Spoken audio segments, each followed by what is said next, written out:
Welcome to InTouch, dedicated to real estate professionals worldwide. We're here to educate you, entertain you, and empower you in all facets of real estate. Are you ready for the latest news, trends, and market updates? Then it's time to get in touch. Welcome to the show. Today we are going over Rule 11, which is overcome objections. And I'm going to forewarn you, this is one of the most challenging rules for sales professionals worldwide. If I was to pick a handful of rules that people break the most often and they struggle with and they're not able to move forward in their career with, this would be one of them. And why is that? Well, when people present objections, which is a normal part of the sales process, a lot of people shut down. And actually, it's the client that has more sales skills sometimes than the sales professional, because somebody's selling somebody on that call.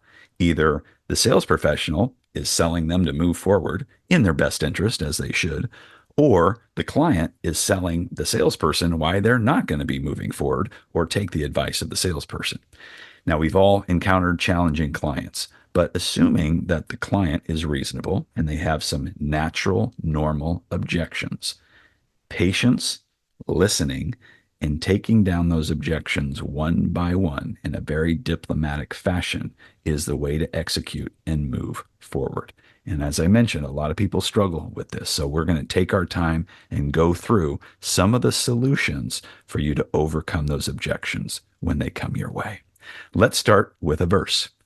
To answer before listening, that is folly and shame.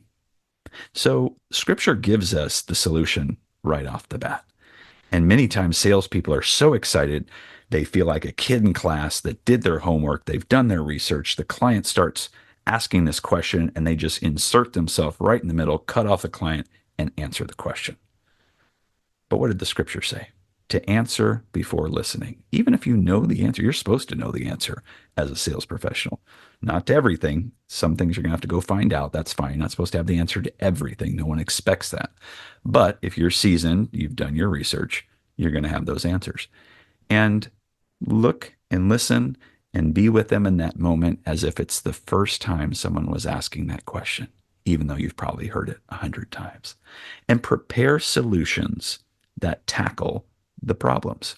Overcoming objections is a normal part of the transaction process. These days, rightfully so, consumers are skeptical of what is being offered to them because of poor service experiences and faulty products that have flooded the market. And until significant trust and validation has been established with your client, be prepared to overcome objections on a regular basis as you make your way through the transaction process. And listen to the client's objections carefully. Do not interrupt. You may have heard the objection many times before, but listen intently as if it were the first time. This shows you care, even if you know the client is incorrect. And remember, no one likes to be wrong. It is not wise to try to convince a client that you are right and they are wrong.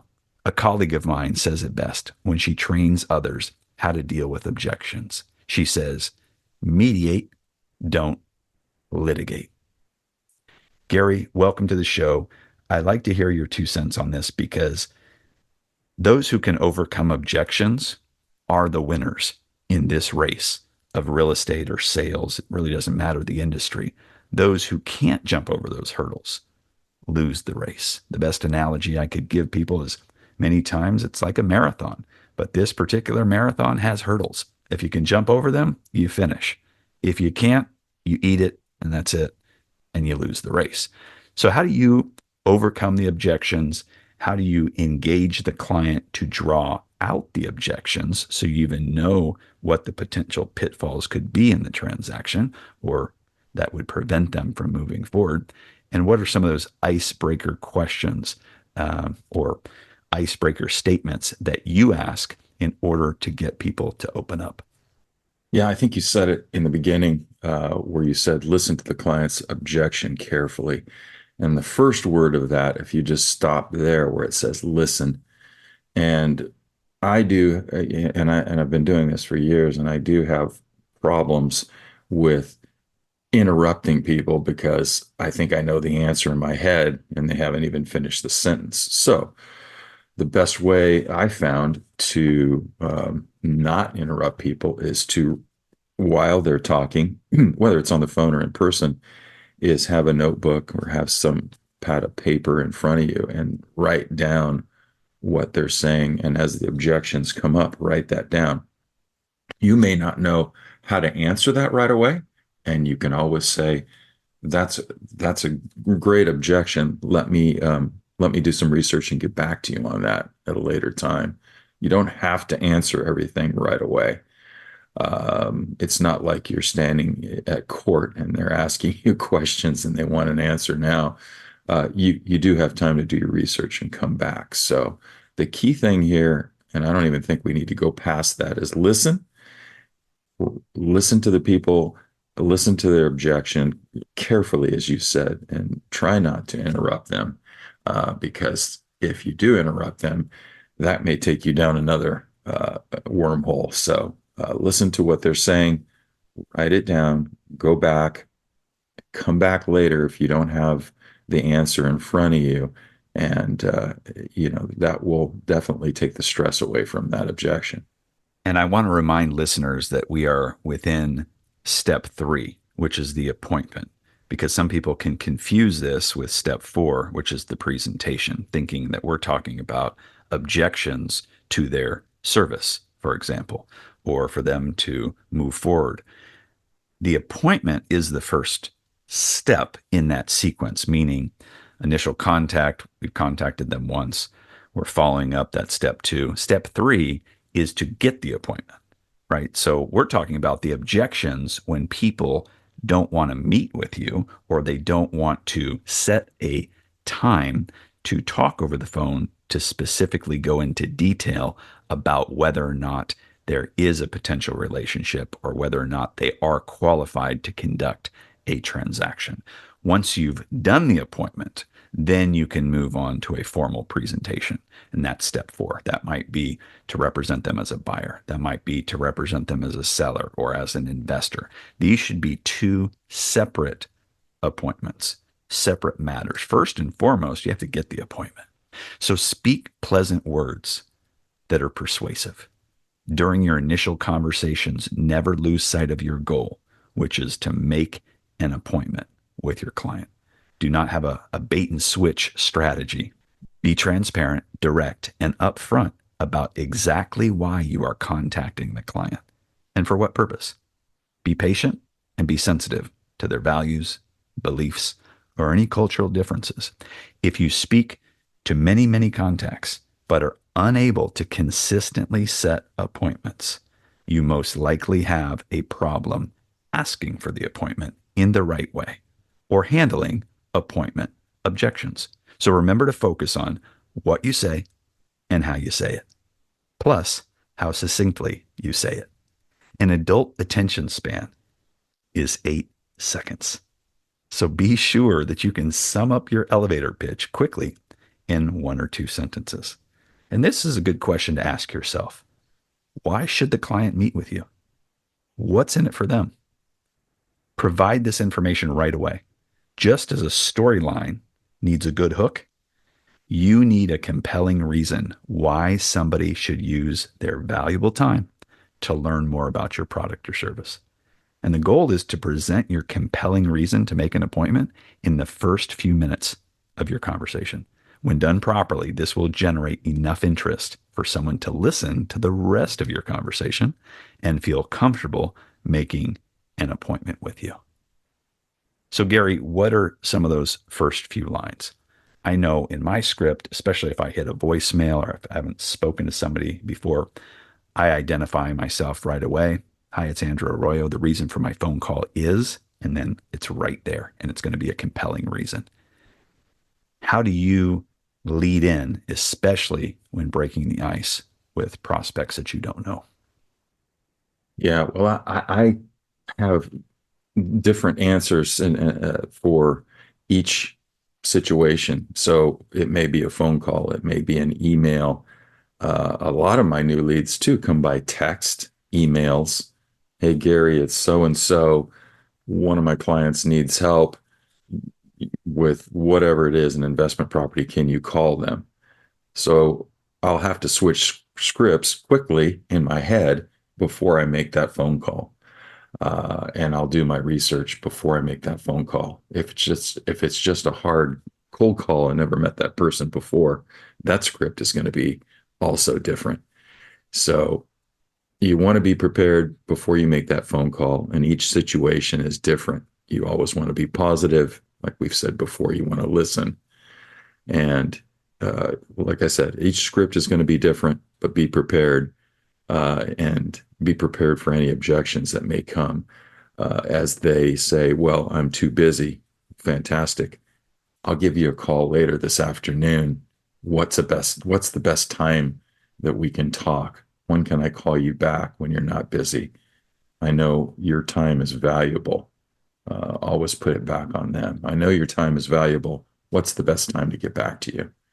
And usually they'll say, oh, call me back after 5, and they won't pick up the phone. That's okay. Make the phone call. Hey, sorry I missed you. You said to call back at 5 p.m. I'll try you again tomorrow morning and see if it's a better time. But always make that phone call because you told them you were going to call them back at 5 p.m. So always do what you say you're going to do and follow up. And that way they'll know you're a man or a woman of your word. And when you do ask for that appointment, don't leave it with a bunch of open-ended slots on your calendar that they could fill and say, well, whatever works for you. I would be very specific. Tuesday at 10, Thursday at 2. Which one works for you? And if they need more options, Friday at 3, Saturday at 1. Which one works for you? That way we're driving towards them committing rather than saying, well, I don't know, I'm open all week, or I'm open tomorrow anytime. Then, it sounds like you are not a person that is very busy, doing much business. And 2, they're going to dictate your schedule, which you have to be a professional and be careful to time block so that you don't interrupt the other activities like prospecting, which we taught you in Rule 1 and 2. And I'll bring this up. Do not hesitate to walk away. During the process of overcoming objections, you will have the opportunity to see how well or poorly you and the prospect communicate with one another. And when confronted with conflict, how does that prospect respond? Will the prospect yield to your knowledge and expertise, or demand authority and control, even when you know the objections are without basis? If the objections grow too numerous and unreasonable, becoming overwhelming or hostile, do not hesitate to walk away. Turning down a big business opportunity with a big potential prospect is tough.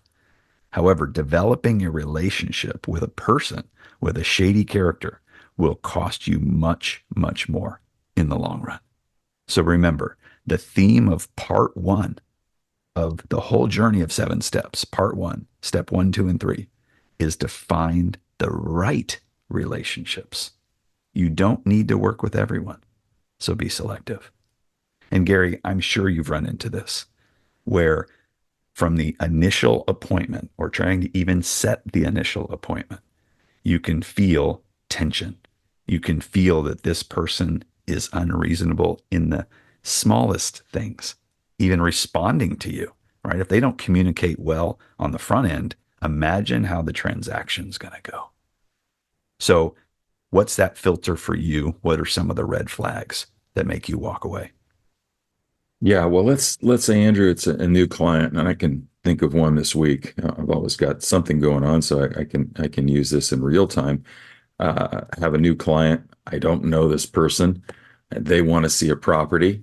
I have to tell them, well, before I can show you this particular property, you're going to need to sign this BRBC, which tells you, what my clients pay me. And so to deliver that properly, I always tell the client, well, let's meet at one property, the first property that you want to see. You'll sign the agreement, and we'll both meet at the property and see if this is going to be a mutual, something that we can both work together on. see if you want to work with me. I'll see if I want to work with you. And if you do, then great, we'll have a relationship and we'll continue this. So always make that first meeting, or making the appointment for the first meeting. You always want to tell that client, oh, let's see if we can work together, right? It's not just you want to work with me. Let's make sure that I want to work with you also. And so, yeah, you could be turning down something, a potential huge commission, but that commission could turn into a potential huge lawsuit if find out that that person is very litigious and, likes to sue people, or, has a big mouth, or whatever it is. You know what type of client you want to work with. So make sure that you're setting yourself up to say, hey, we're going to see if we can work together in business. And you want to set boundaries. Give anyone who values your effort and expertise and respects your time the opportunity to work with you. By the same token, reserve the right to refuse service to anyone with a nasty character. And you should never discriminate against others based on race, color, religion, faith, national origin, age, gender, sexual orientation, disability, familial status, or any of the other personal attributes or choice of lifestyle. You should never discriminate. Be sure to respect all your federal and state laws and simply love people equally. With that said, do not put up with people's nonsense, because the sad fact is that many people are unhappy and unkind. And as the saying goes, hurt people. They hurt others.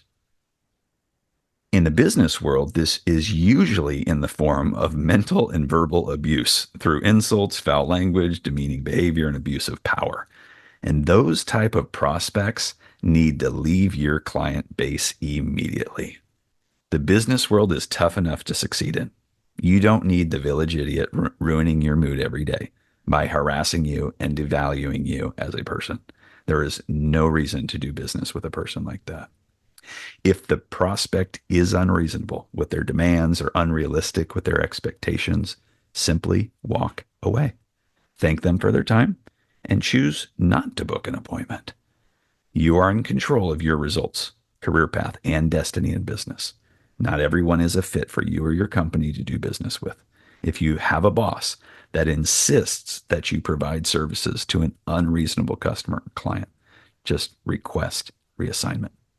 And learn to set boundaries and choose wisely who you are pursuing to do business with.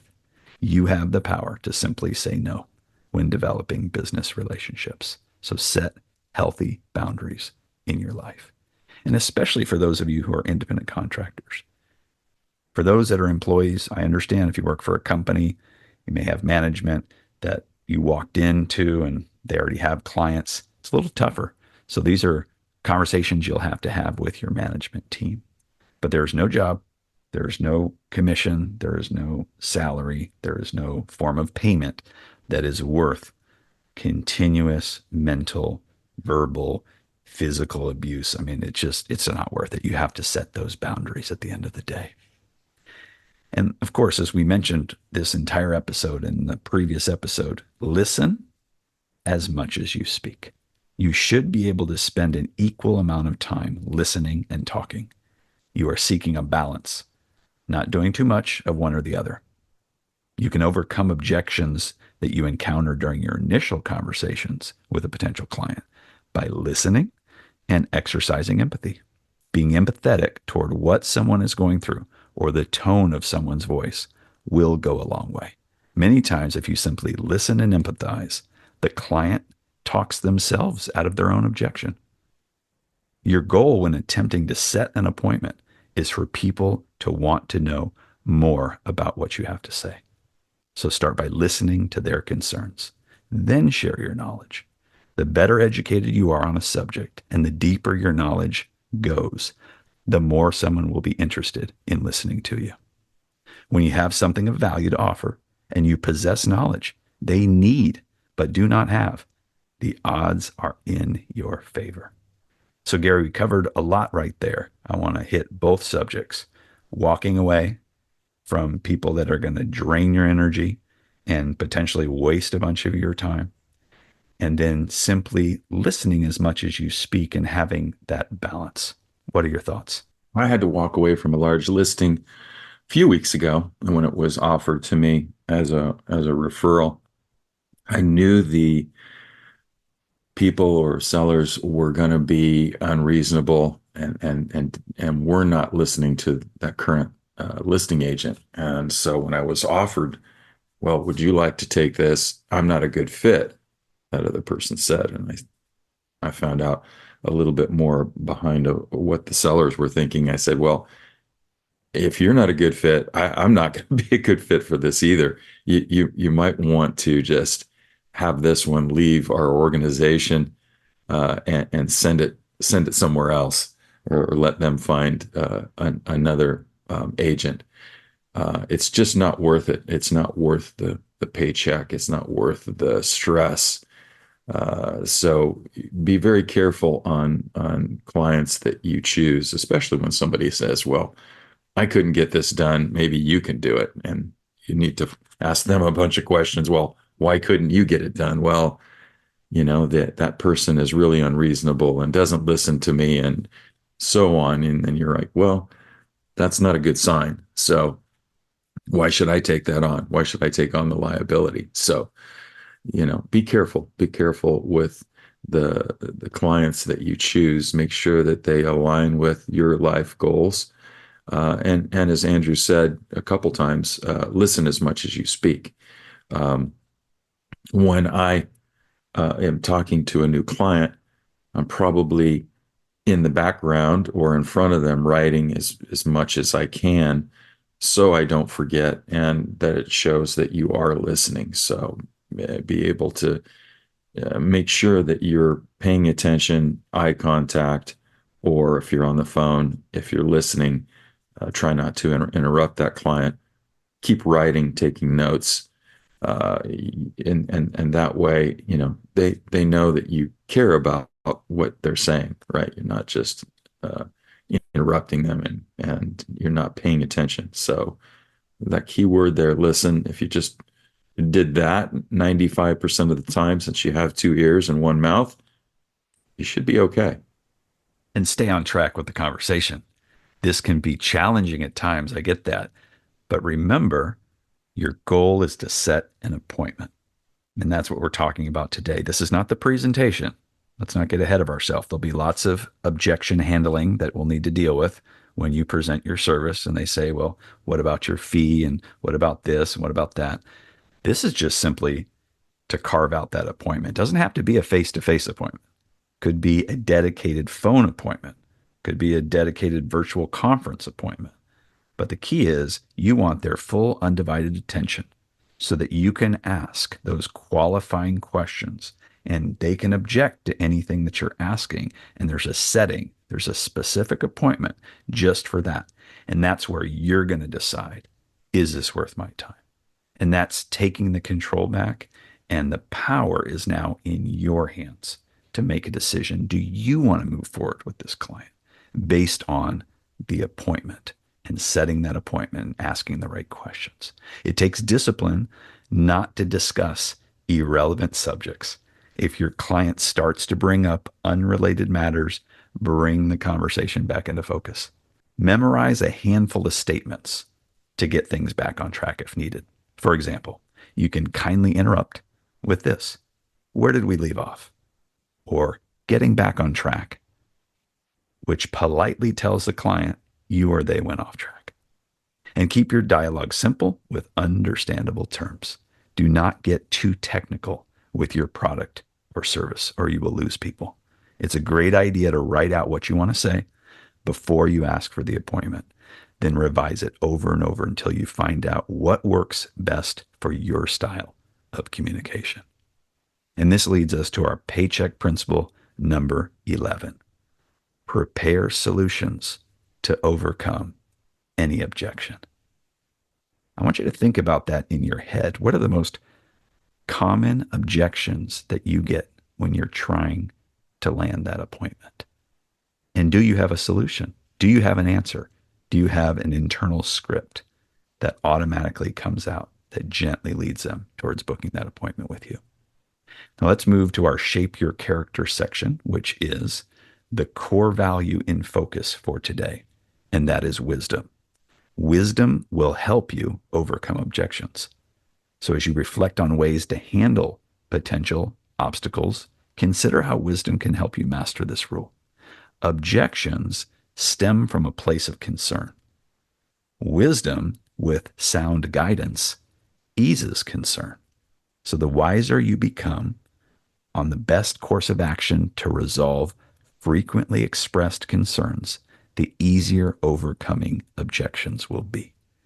And wisdom comes through experience and life lessons. Although there are many people with great wisdom in business, not many freely share the wisdom they have accumulated over the years. And this is how you can stand out. By openly sharing your wisdom with no expectation in return, you are demonstrating your expertise in a way so few prospects ever witness. In today's dog-eat-dog business that promotes what's in it for me, that's the mindset. You can shine by giving out your wisdom. And where do you find all the wisdom you need to succeed?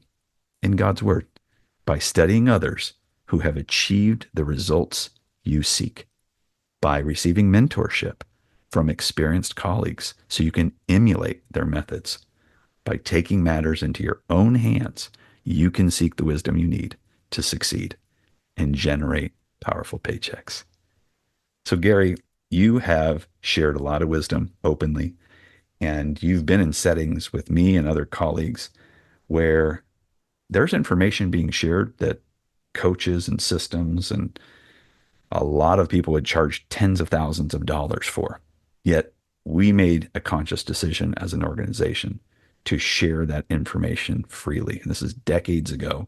And the result has been people feel loved, cared for, not like they're being nickeled and dimed. Colleagues empower one another by openly sharing their methods, how they're doing what they're doing. And it's created the culture and atmosphere within our company of collaboration rather than internal competition. When you think about the wisdom that you've accumulated being part of the organization or other organizations or groups that you're a part of, where are you at in your life as far as openly sharing and blessing others with the wisdom that you've accumulated? Yeah, absolutely. I share, wisdom is just, you've experienced something in the past and you're willing to share it with someone else.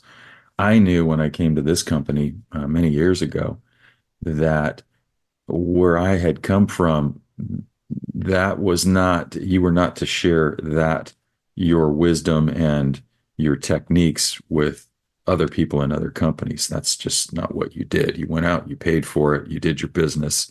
You might tell a few friends within your company, but you weren't sharing that outside of the company. Well, this is what we're doing right now. We're going through the 7 steps to a powerful paycheck.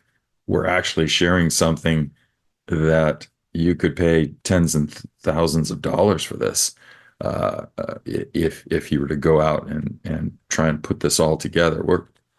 Andrew is actually sharing this with you for free.